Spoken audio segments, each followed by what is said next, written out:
Philip in Sherman, Texas. Hey guys, am I on? Yes, you are. All right, awesome. Hey, so my question, I was kind of thinking about this recently. I was thinking about it, and atheism is basically a view on one subject, whether or not God, whether or not one believes in God, basically. And why would that have any effect on other beliefs? Like, theoretically, you could be pro-life and an atheist. I know some pro-life atheists. Yeah. Not very many. That's kind of my point is there's not very many of them. And, there's a couple like Christopher Hitchens who are conservative, in economic matters. But, for the vast majority of atheists are liberal. Why do you think that is the case?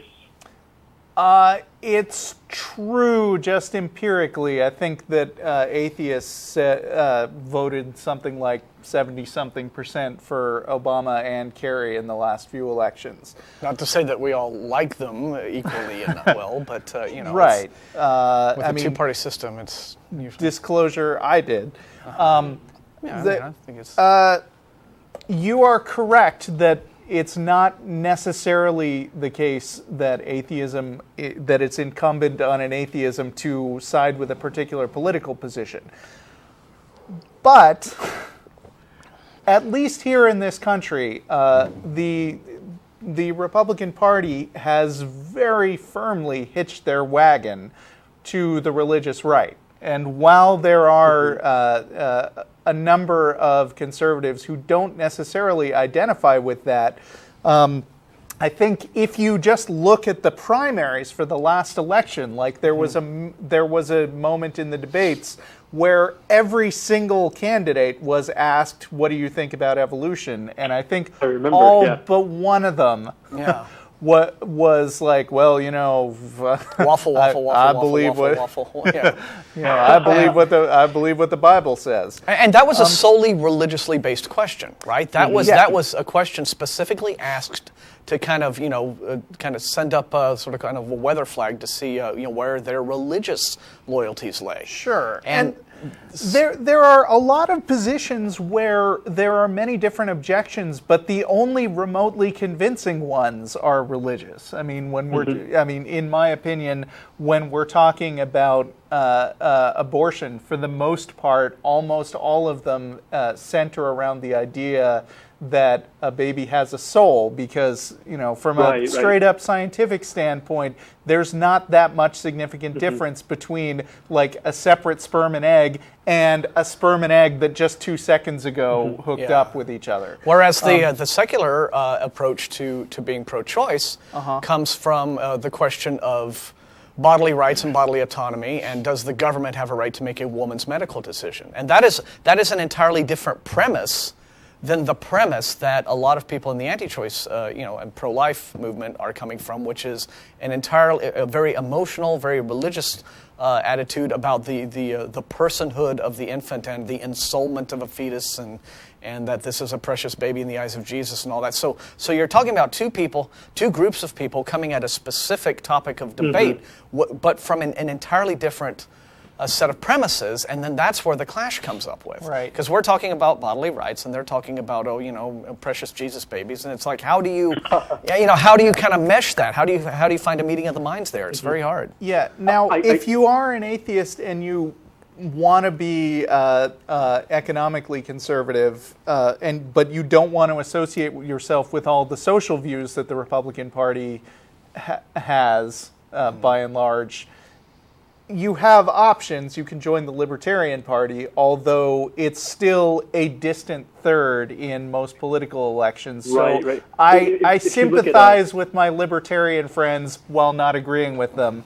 That it can be frustrating to get appropriate representation. Or you can just vote as an independent, go candidate by candidate in terms of whatever your conscience dictates. You don't have to affiliate with a party. That's true. I mean, I've been watching some of Penn Jillette's material, and he's a libertarian.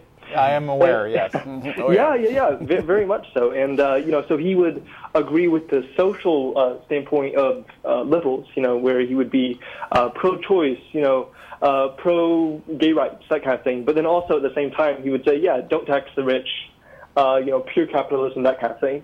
Okay. Well, yeah. Okay. Well, we're not going to get deep into those kind of political discussions because we feel like it's outside the scope of the show. I understand. Yeah. Or it could just end up dominating the rest of the episode. Or that. Yeah. There's that factor. Thank you guys so much. Yeah. Okay. But sure. But one more point I was going to make is sort of like why generally do you tend to find atheists, particularly in America, leaning more liberally politically? I think is also that they're the social issues.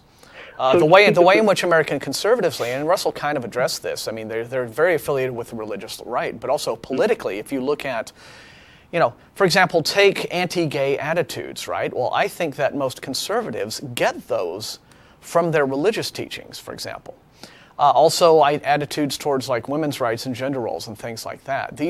You start out being taught a certain set of beliefs in a particular religious upbringing, and then you embrace those as an adult, and then those inform your politics. And so if you grow up with these kinds of views about gender roles and gay rights and what have you, and whether homosexuality is a sinful thing,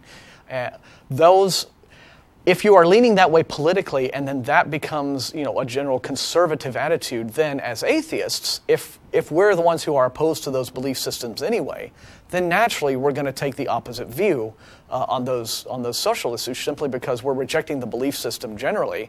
And part of a belief system, what really aggravates us sometimes is when there are some atheists who don't like these ideas coming up. They don't like to be brought into discussions about social issues. They think that's completely outside the purview of atheism, and we get every once in a while, like on a forum, you get somebody who will complain. It's like, what's this? What's all this feminism or gay rights or whatever got to do with atheism? And it's like, well, because it all kind of comes together as a big gestalt, right? I mean, people who believe in God just don't sit around going, well, I believe in God, and they don't leave it at that. That informs what they do in all aspects of their lives, and so it's a much bigger tent than some people want to accept, I guess. Right? So you would say that first comes the social issues, and once they've been indoctrinated into those views, then they would adopt the views of the entire party, being, I don't know. I mean, I don't think they would have to be connected. I mean, certainly, to throw out an example, the current Pope has been raising some hackles by talking about Jesus and the poor and stuff, which isn't something you hear much from Republicans currently. Right. But earlier in the show, I was talking about religion as sort of a support network, and when you get in with that in crowd, maybe one of the downsides of that is that you're pushed towards sort of a complete package of political beliefs that are basically just groupthink to some extent. Okay. Very good. Well, thank you guys so much. Right. I'll let you get on to the next caller, and I really enjoy the show. All right. Well, we appreciate it very much. Thank you. All right. Bye. Bye.